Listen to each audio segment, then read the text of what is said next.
Las opiniones vertidas en este podcast son de exclusiva responsabilidad de quienes las emiten y no representan necesariamente el pensamiento del canal. Hola, ¿qué tal? Muy buenas tardes, muy buenos días, muy buenas noches a todas, todos y todes en este capítulo más de Una Semana, un Libro. Hoy tengo un invitado muy especial. Bueno, todos nuestros invitados son especiales, Sí. pero este particular le quiero agradecer que participe, sobre todo porque además es autor del libro que hoy vamos a presentar, que se llama Los Sagún de Michoacán, construyendo el rumbo, de José Eduardo Sagún Sagún. Eduardo, bienvenido a este podcast del Sistema Michoacano de Radio y Televisión. Hombre, rector Sergio, muy amable en la invitación, muchas gracias.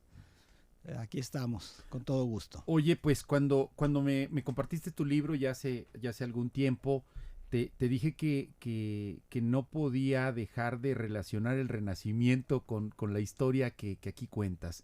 Me pareció apasionante, es un libro que se lee de corrido, porque en primero creo que lo haces escrito, lo escribes muy bien, con un manejo de lenguaje muy puntual, pero sobre todo porque nos hace sentir que todos, el tío Alfonso, el tío Jesús, el tío José Luis, el tío Julio, el tío Alberto, el tío Enrique, el tío Prisciliano, el tío Jorge, la tía Tere, mamá o tía Lupe, la abuela Lupe, el abuelo Prisciliano, el abuelo Pascual, parecen sacados también de nuestros universos familiares. Nos hace sentir estos personajes a la vez en espacios tan lejanos como pudiera ser la formación religiosa o épocas lejanas ya para muchos de nosotros, para varios o para varias generaciones, pero nos hace sentir tan cercanos y nos haces ver a esos hombres y mujeres que en una región que pudiera ser tan distante o tan cercana de Michoacán, la podríamos citar también en Italia, la podemos citar en España o en Colombia o en Argentina, pero sin embargo justo tú nos dices, son los Sagún de Michoacán. Así es, y son los Sagún de Michoacán porque viene el origen de los Sagún de Jalisco. Hay una localidad cerquita a Ocotlán que se llama Loma Larga, que fue una estancia ganadera que perteneció a los Sagún. Desde el 1650 empieza la datación. Y de ahí fue creciendo con otros ranchos, de tal suerte que ya cerca del 1800 ya era una especie de hacienda. Y de ahí se desprenden los primeros Sagún, los abuelos de mi abuelo. Esto es 1830 aproximadamente. Y que tú haces la aclaración de que el apellido en realidad era Sagú. Era Sagún. Así es. Mi padre estuvo ejerciendo la medicina en Zaguayo 60 años, hasta el 2000. Y mucha gente le decía, el doctor Sagún. Decía, o ya fui con Sagún, por abreviar, porque se les hacía más fácil que Sagún. Entonces era el doctor Sagún. Entonces, por eso ellos tienen su origen allá. Mis dos abuelos se van a estudiar a Guadalajara en la universidad, en la Facultad de Medicina, y ya médicos, uno reside, Pascual reside en Zaguayo, y ahí crea su familia y se establece, y se interesa en el progreso del pueblo, y el otro hermano Prisciliano, menor 9 años, se va a Cotija por recomendaciones también del mismo hermano Pascual, que ya estaba radicado en Zaguayo.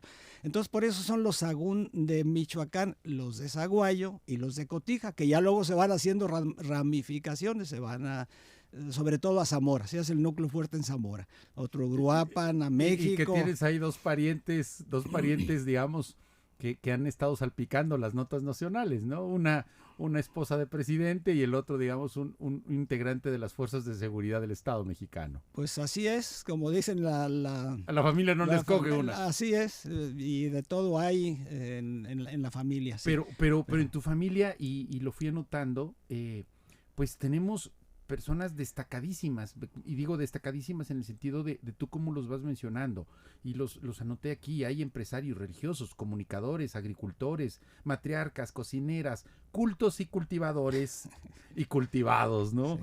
Es decir, de industriales, guías espirituales, médicos del alma y del cuerpo. Me encantó tu libro, y me encanta tu libro porque creo que tu familia, y aquí lo escribí, me parece que son hombres y mujeres de fe, pero no de inquisición, que mantienen valores y principios sin ser intolerantes y excluyentes, y mucho menos retrógrados.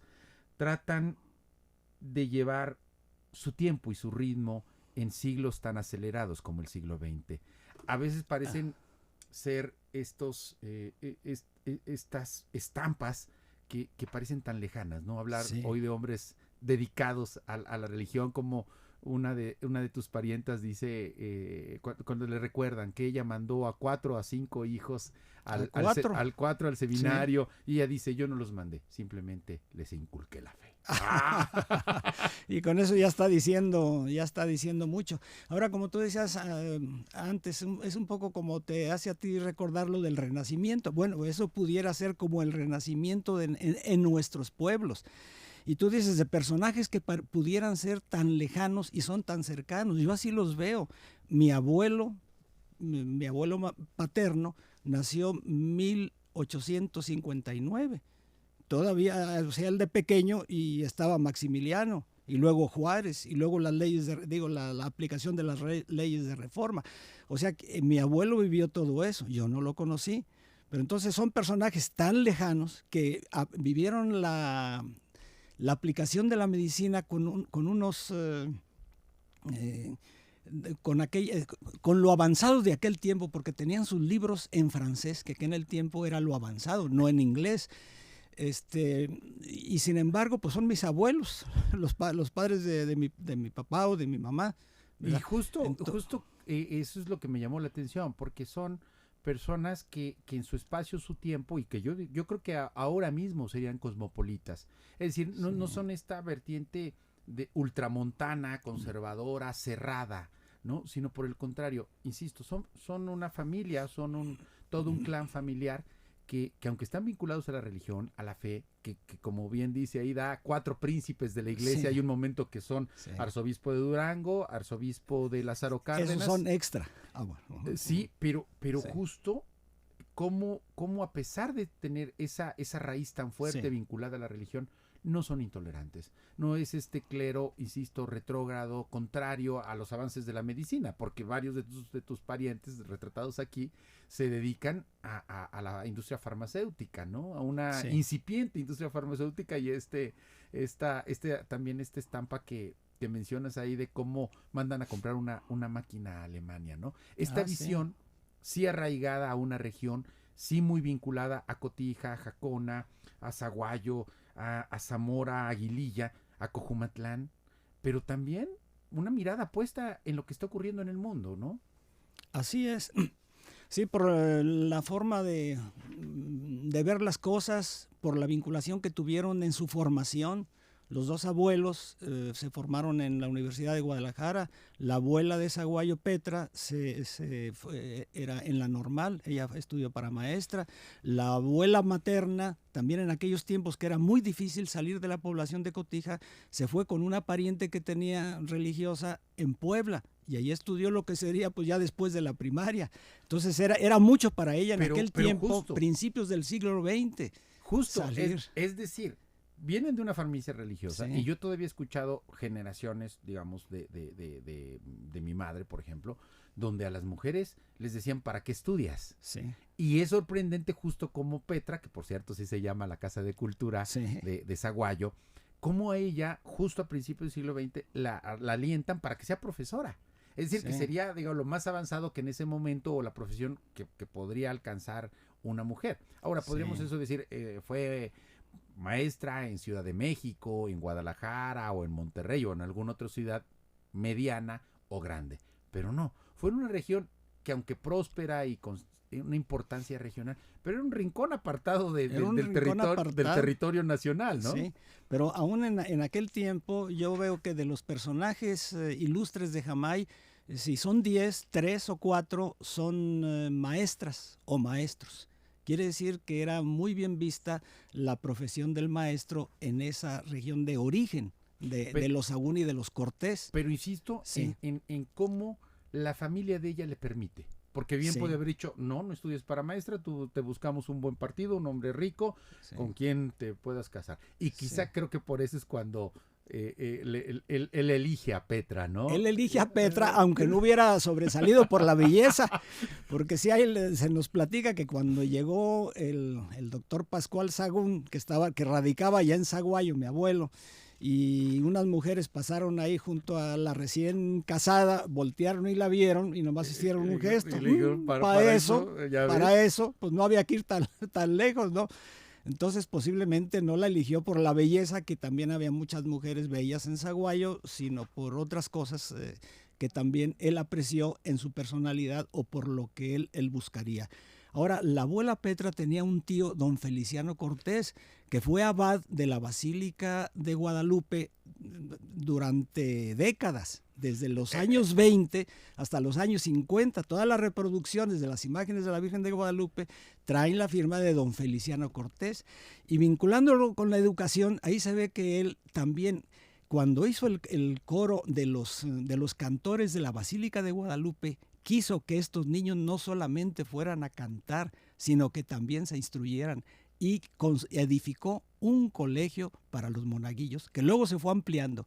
Después de que edité este libro, unas personas originarias, sus padres originarios de Zaguayo, me hicieron ver si don Feliciano Cortés, como no iba a ser relevante para nosotros. Ahí estudiamos en su colegio, porque después no fue solamente de monaguillos, sino que se abrió a otros estudiantes. Entonces vemos cómo también era una gente religiosa, va de la Basílica de Guadalupe, nada menos, pero también un hombre con un interés en la cultura y en la educación. Bueno, yo diría, pues finalmente cultivó esa raíz que originalmente era de la iglesia, ¿no? En su origen la educación era impartida por la iglesia. Es decir, esta idea, y tú lo señalas por ahí, como mencionas a un cura que se opuso a que hubiera secundaria en Zaguayo. En Zaguayo, el cura Enrique Méndez, en mi tiempo, yo estaba niño. Pero justo el contraste con todos tus parientes, que por el contrario fundan universidades, fundan periódicos. A mí eso me encantó. Pero además me gustaría destacar también esta vena espiritual, no tanto religiosa, sino me parece espiritual, que tú lo señalas. Incluso aquí lo mencioné y hasta me pregunto, ¿los habrá hecho el autor? Y lo quiero leer. Así, durante varios años, fue ahondando y compartiendo, enriqueciendo sus reflexiones y dirigiendo lo que llamó recorridos o entrenamientos. Algo así como talleres de reflexión, revisión y participación de procesos de autocomprensión, una experiencia para el crecimiento personal.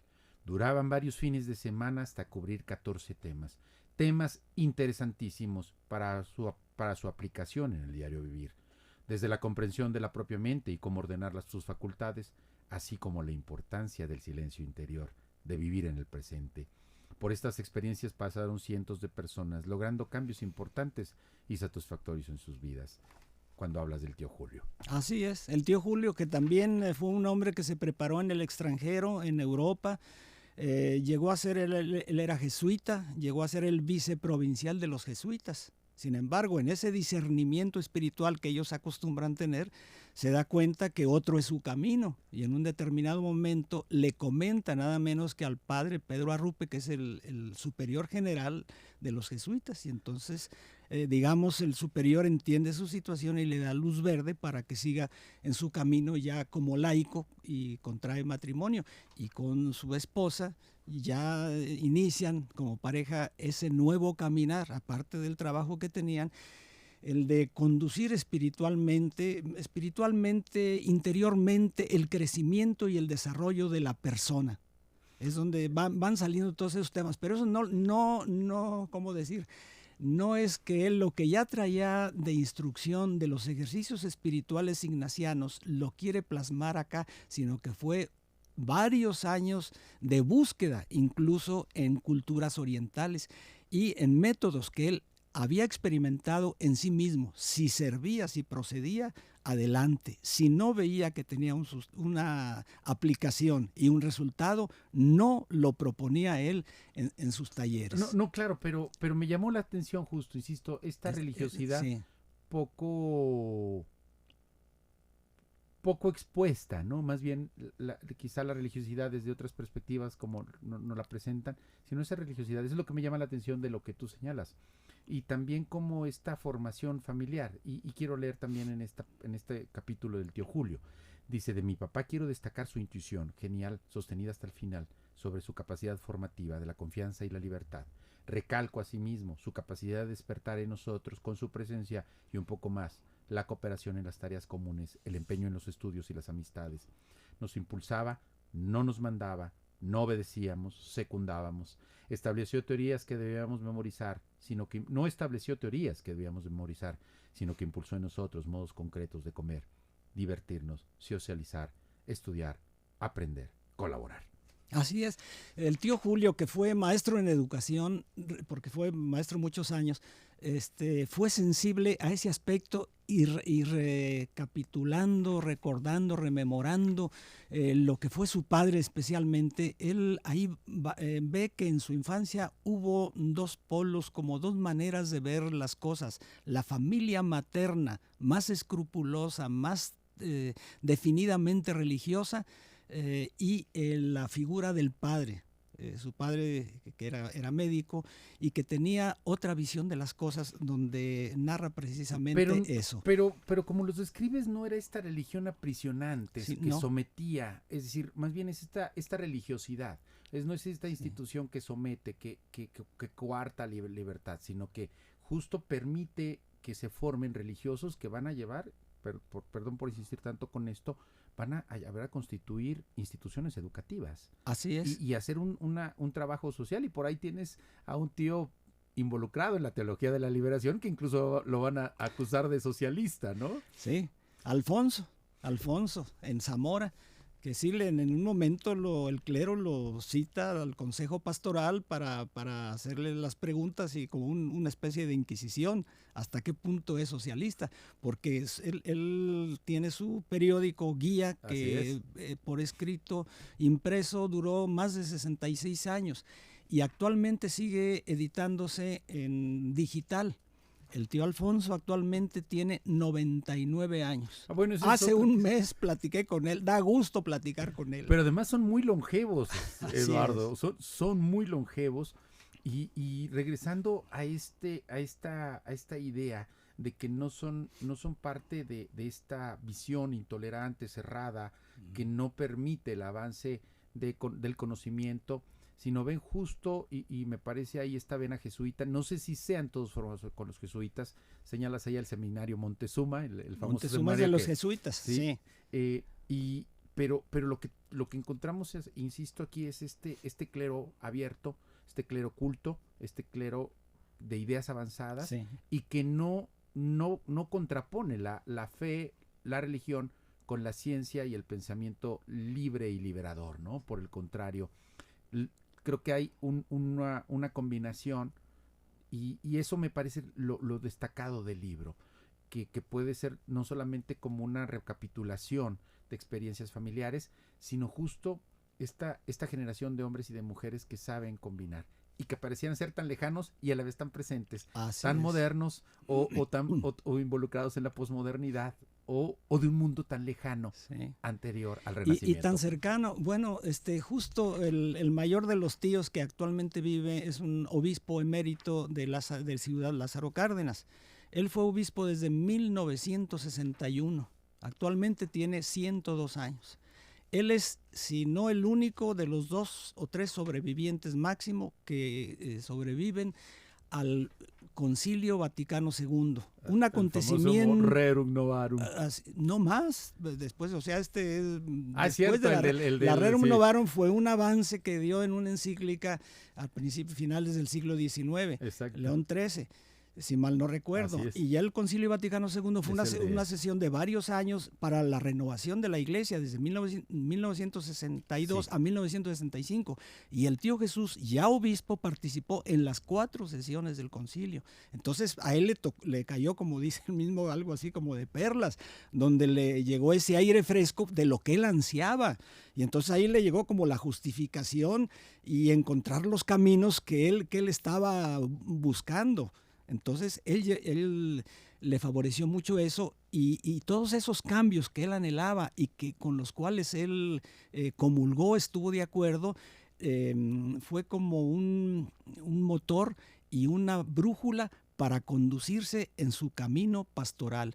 Y por lo que decías hace un momento de la fe, que no era nada más su religiosidad como de rezos o de algo tradicional, el tío Jesús en algún momento llega a decir, casi pues me da pena decir que como que me dediqué más a lo social que a lo religioso, o sea, por la importancia que le dio a lo social en todo su trabajo. Hay una cita que quisiera decir en este momento. Por este padrecito no hay una choza en el mezquital, exclamó una mujer indígena, ya mayor, mientras abrazaba a su obispo, el tío Jesús, en una de sus giras pastorales. Así me lo dijo el tío Alfonso, a quien se dirigió la mujer. Este hecho refleja en mucho la ingente labor que realizó el obispo en el campo social en ese cuarto de siglo que le consagró a Tula. Él se dedicó de lleno a la tarea espiritual y social, o sea que veía como un compromiso de su fe la labor social, el ayudar a los demás. Y él opción preferencial por los más pobres. La opción preferencial por los más pobres, y para él los más pobres estaban en el Valle del Mezquital, los otomíes, dice, tenían unas chozas que daban lástima. Entonces él tuvo mucha relación sobre todo con fundaciones de Alemania. Hay una fundación Miserior y hay una diócesis Hofner en Alemania, y pidió, por los programas que él propuso, naturalmente le aprobaron las ayudas. Entonces hizo 2 instituciones para jóvenes indígenas, para mujeres indígenas, un taller en Cardonal donde era taller de herrería, donde había carpintería, donde había cría de ganado, de cerdos, de gallinas, de telares. Entonces él lo que quería es promocionar que las gentes tuvieran no solamente enseñarlos al rezo, sino oficios para seguir viviendo mejor, de una manera más digna en su vida. Y eso en todos lados lo hizo, desde que estuvo cura jovencito en Cojumatlán, que yo lo recuerdo en los años 50, que desde aquel tiempo promovió mucho un campo deportivo y un desarrollo de una habitacional para jóvenes, y que ahí tuvo que enfrentarse a los caciques. Así es, ahí lo dices como, pero además pues enfrentarse de alguna manera, no, pues supo llevarla. No, yo creo que es tus parientes son continuadores de la labor de Vasco de Quiroga, ¿no? Y también de Bartolomé de las Casas, y que puede ser un clero tan lejano, tan cercano, como se puede entender. Sí. Y ese capítulo donde además en alguna ocasión queda malherido el cacique. Uno de los Rivas, don Eliodoro Rivas. Y le dice, ahí postrado, le dice, a que esto se quede, ya que se pare, ¿no? Así es, pero él está en una ranchería que se llama Ojo de Rana, y en vez de bajar, porque era tránsito a caballo hasta Cojumatlán, bajó a Jiquilpan, donde estaba herido, y su labor ahí espiritual fue hacerlo jurar que no tomara venganza de ese agravio que había recibido. Y en aquel tiempo, pues, era un cacique, era pues una falta de hombría, de valentía, si no había una respuesta a eso. Pues él logró hacer eso. Y se guarda todavía en la memoria actual. Uno de los Rivas me dijo, y tu tío Jesús le ordenó, y así fue. Ya después no hubo la venganza de ese agravio recibido. Y luego en otra ocasión me dice el tío Jesús, que los caciques, si eran los caciques, los Rivas en Cojumatlán, pero me dice, ¿quién crees tú que me ayudó a construir el colegio ahí en Cojumatlán? Los Rivas. Dice, ellos prestaban los camiones y el personal para que trajeran la arena de Tizapán y otros materiales para levantar el colegio. Y en otra ocasión también platica ahí, él en aquellos tiempos de los años 1950, dice, ya el presidente en turno supe que iba a poner unas casas, unas casas donde había venta de bebidas allá a las afueras de la población. Ya fui con él y le dije, se sabe que hay este proyecto de traer, dice, ya están aprobadas y ya tienen permiso de Morelia. Pues tenga cuidado, señor presidente, porque esto, si se sabe al pueblo, a mucha gente no le gustará. y no pusieron ese tipo de casas de citas en aquel momento en la población de Cojumatlán. O sea, era un hombre que veía las necesidades de la población y enfrentaba, pero no enfrentaba en el sentido de pelearse, sino más bien de buscar la colaboración y sobre todo en lo social. Justo creo que uno puede entender por qué se mantiene esa fuerza, la fuerza de la Iglesia Católica en la región o en muchas regiones de México, y tú nos das ese entendimiento, ¿no? O esos, mejor dicho, los elementos para comprender. Curas que construyen caminos, curas que ayudan a que viva mejor la gente, curas que saben enfrentarse al cacique, que saben, más que hacerle frente, me parece que construir un modelo de comunidad. Creo que esta idea comunitaria, más sí en el sentido religioso, pero sobre todo en esta idea de que todos tienen un espacio, ¿no? Así es. Todos caben. Y me recordó ahorita que cuando lo leía, y ahorita que lo mencionabas, esta película italiana, no recuerdo muy bien el nombre, que es un comisario, una autoridad del Partido Comunista y un cura. Y se están peleando, pero cuando tienen que construir cosas para el pueblo participan, ¿no? Sí. Y cuando relevan al cura de la parroquia, el camarada. Había una serie de Don Pepone, que se llamaba el cura Pepone. Pues tiene encuentros con el cacique de aquel poblado. Acá no era cacique, que era el camarada del Partido Comunista, pero cuando se va, bueno, pues el camarada dice, oye, ahora con quién voy a pelear, con quién voy a discutir, pero también con quién vamos a hacer cosas. Sí. Entonces, me parece... Y luego hay otra vertiente, perdón, porque me gustaría destacarlo para invitar a leer este libro, el de la cocinera, el de la tía Tere, que hace digamos, este recetario, ¿no? Es la palabra, que se llama Cocina Fácil y Sabrosa, las mejores recetas de Doña Tere. Así es. Y, perdón, me gustaría leer, dice, el arte de cocinar implica amor, gusto y dedicación, la belleza de unas flores en la mesa y unas frutas como motivo decorativo son detalles que le dan alegría todos los días a la hora de la comida y nos invitan siempre a comer en casa. El buen gusto no implica grandes gastos y permite a todos disfrutar en familia, hacer de cada comida familiar un día de fiesta. Esto es una buena forma de demostrar el cariño y preocupación por los nuestros. Así es. La tía Tere fue la mayor de la familia de los Sagún de la Parra, de Cotija. Vivió 103 años, murió en el 2017. Y ella también pues como mayor de la familia le tocó ser un poquito la mamá de los más chicos, porque fueron 2 mujeres y después una serie de 8 varones. Entonces así fue. Pero ella también tuvo siempre muy en cuenta la ayuda hacia los demás. Ellos tuvieron que emigrar como familia a Guadalajara durante 4 años por la Guerra Cristera. Fue posible para ellos superar cuando pasó ahí las revueltas de la Revolución, sobre todo la quema de Cotija por Inés Chávez García. Eso lo superan y lo siguen ahí. Sin embargo, ya después, cuando viene la Guerra Cristera, ya no es posible para ellos y van a Guadalajara. En ese tiempo, los hijos los meten a colegios para que se vayan formando, también en jesuitas en aquel momento. Y a ellas, a las 2 mujeres, estudian cocina, costura, y todo eso les favorece después. Son herramientas con las cuales después salen adelante en la vida, y quizá de ahí ya fueron formándose en ese gusto de la cocina. Pero ella lo trata de esa manera tan familiar, tan casera, y como dicen, no es nada más la dieta, por una parte lo que nutre, pero también el gusto por cocinar, por convivir, por hacer un acto social de la comida. No, pero es un manual del buen gusto. Así es. Sí. Esto lo podrían poner en alguna historia de alguna cocina, de alguna historia sobre la cocina francesa, pero lo hace ella en el pueblo de Cotija, y tiene esa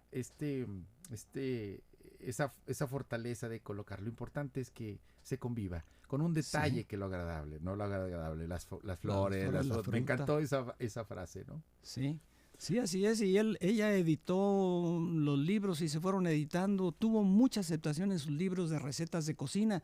de suerte que fueron más de 70,000 volúmenes que se editaron. Pero insisto, esto podríamos entenderlo en Puebla, en Guadalajara, en Ciudad de México. Pero no en Cotija, en un pueblo. Y no por una cuestión de discriminar a Cotija, Sí, que hace también el arte de fabricar quesos rivaliza con los mejores de Europa. Sí, sí. Pero justo es eso, ¿no? Cómo tu familia da esos fulgores, digamos, esas luces, y sobre todo a las mujeres. Eso que me gustaría, y quisiera leer este texto sobre tu mamá. Tú lo dices, cultivó siempre el hábito de la lectura, le gustaba estar informada, era asidua lectora de Excelsior, el periódico de la vida nacional. Lo entregaban en la farmacia al llegar de México, como a las 4 de la tarde, y comentaban cosas que le parecieran de relevancia, y en su enfermedad postrera tuvo como libro de cabecera el himno del universo del científico jesuita Teilhard de Chardin. En él encontró sentido, consuelo y fortaleza en esa dolorosa enfermedad de cáncer que le fue mermando hasta el desprendimiento y entrega total.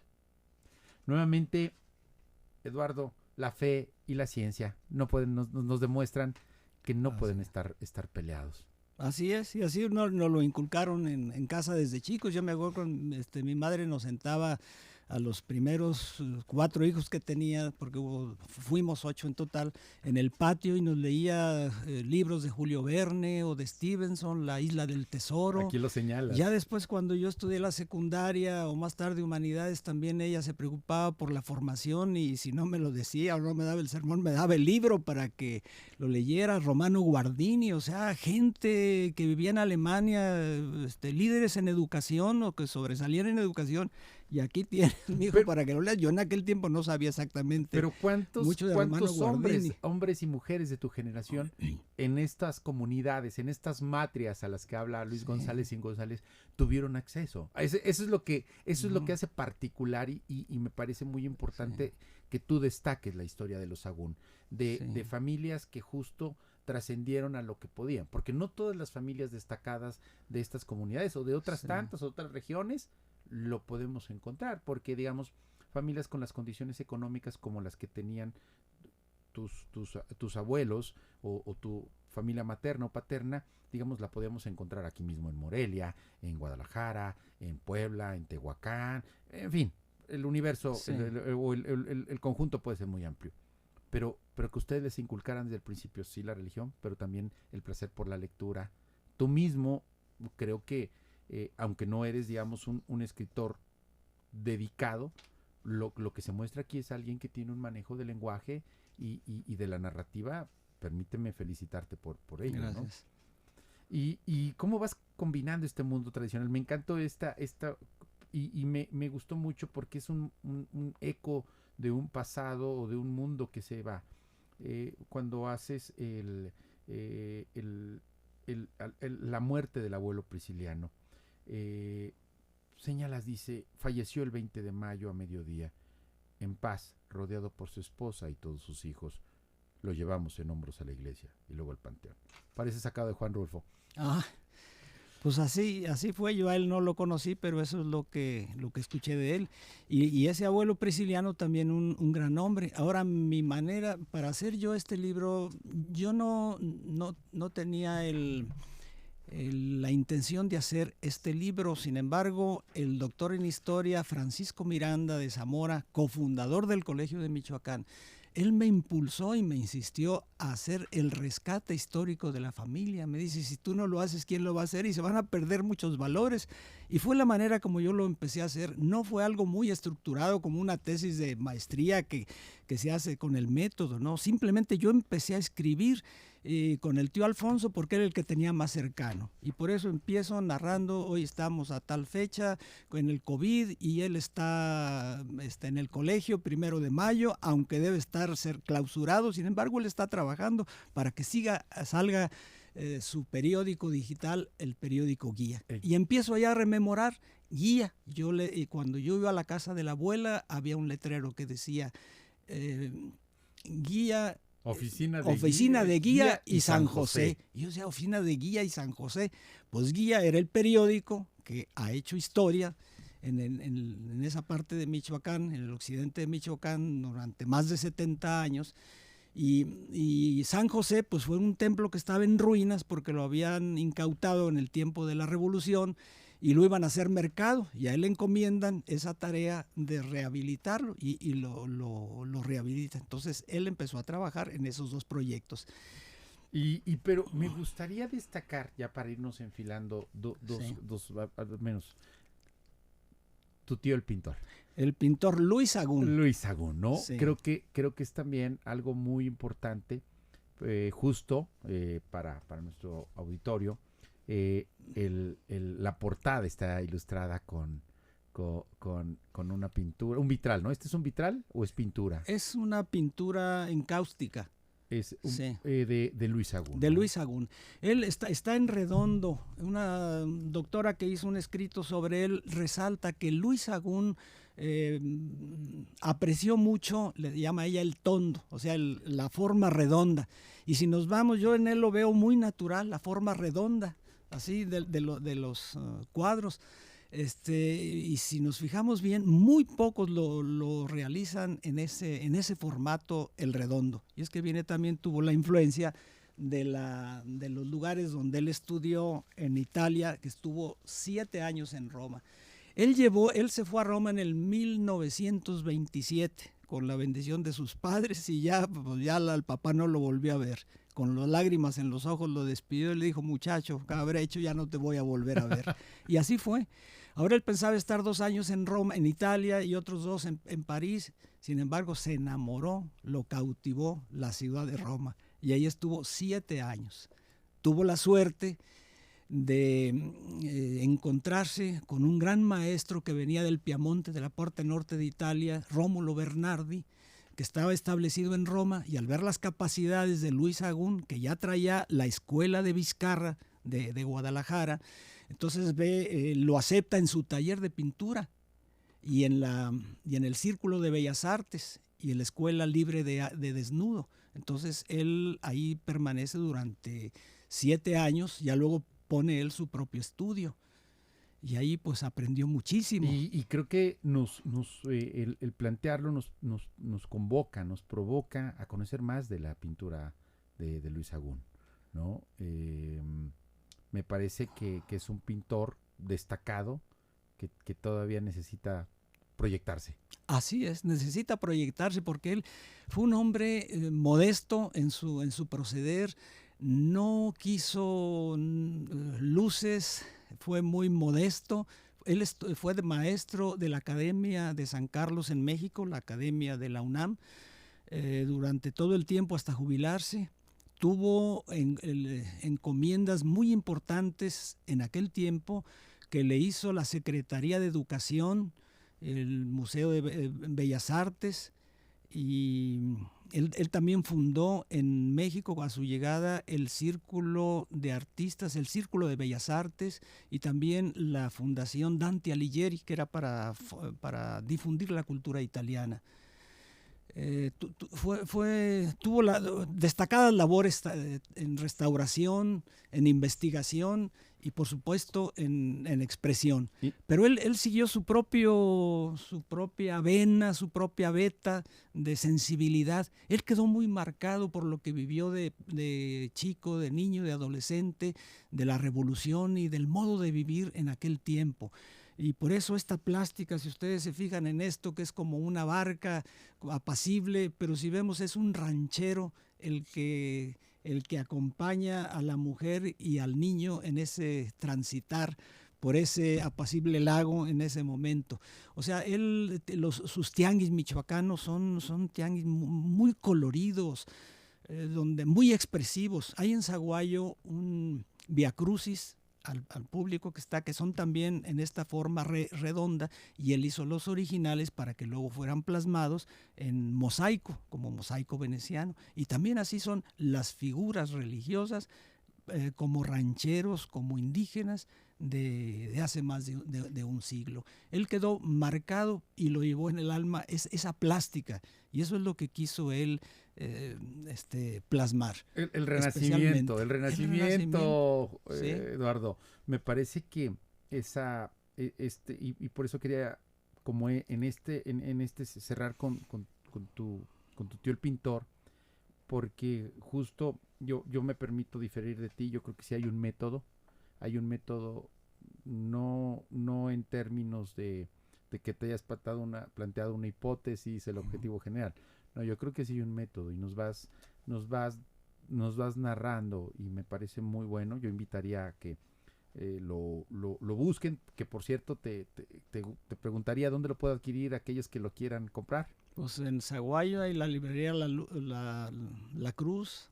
Una librería de libros religiosos. De libros religiosos. Hay otra librería de... bueno, pero lo pueden adquirir en la librería La Luz. Y bueno, pues me encantó el libro y qué bueno que viniste. No sé si quisieras... Ahora quisiera decir dos cosas. Como no solamente tuve interés en narrar lo que yo recuerdo. Yo traté de irme basarme en documentos lo más que pude, desde actas de cabildo, para conocer que ahí mi abuelo había sido presidente en Zaguayo, finales del siglo XIX, cosa que no sabía. En algunos escritos que tuve del tío Alberto, que escribió varios libros, en ese casi no lo mencionamos en este momento, y también en recuerdos, pero sobre todo quise también irme a las causas, ¿no? O sea, ¿por qué el tío Alfonso tiene esta beta social? ¿Por qué el tío Jesús tuvo este marcado interés en el progreso de las poblaciones por donde pasaba? Porque habían visto en el abuelo aquella figura, y dice, nunca nos sentó a decirnos qué es lo que tenemos que hacer, pero al ver lo que se interesaba en el progreso del pueblo, eso mismo nos iba impulsando a asimilar ese quehacer como algo deseable también para nosotros. Sirve más el ejemplo exactamente que el castigo, ¿no? Es algo así la frase. Sí, y por eso empecé con los tíos y al final termino con los abuelos, como que son el origen de donde viene el actuar de estos hijos que son los tíos. Ahora yo le pongo los tíos porque son mis tíos, pero no le pongo mis porque pueden ser como que de cualquiera. No, es claro, como el personaje, un personaje que es el tío Alfonso, y para cualquiera puede ser el tío Alfonso, más ahora que ya la palabra tío es tan socializante.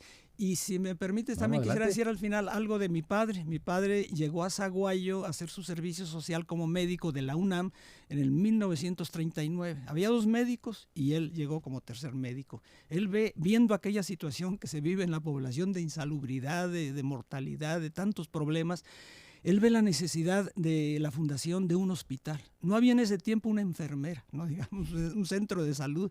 ¿Qué hace? Le pide al presidente Cárdenas, le plantea la necesidad de un hospital.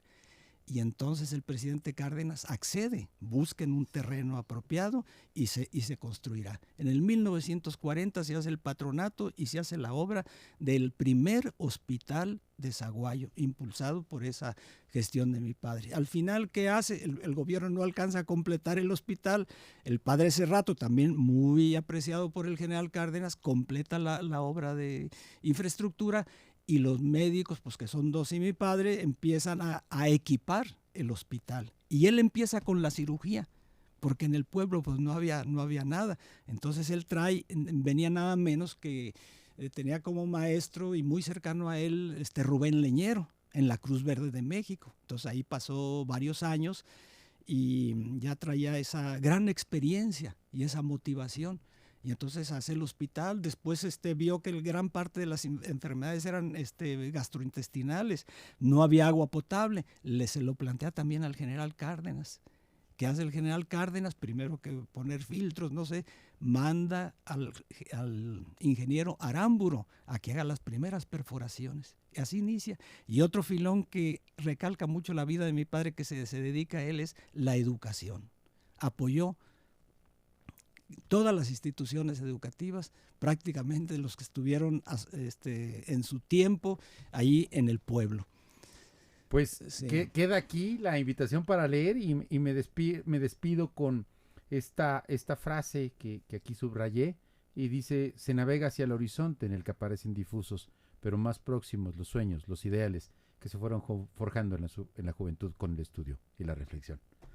Los Sahagún de Michoacán, construyendo el rumbo José Eduardo Sagún Sagún, para quien lo quiera adquirir en la librería La Cruz La de Cruz Zaguayo, de Zaguayo, con Marcos Tívoli en Zaguayo. Marcos Tívoli, y además agradecerte, Eduardo, por haber participado en O este si no, podcast. comunicarse contigo, ya me lo haces llegar le haremos llegar de alguna manera en la publicación. Muchas gracias.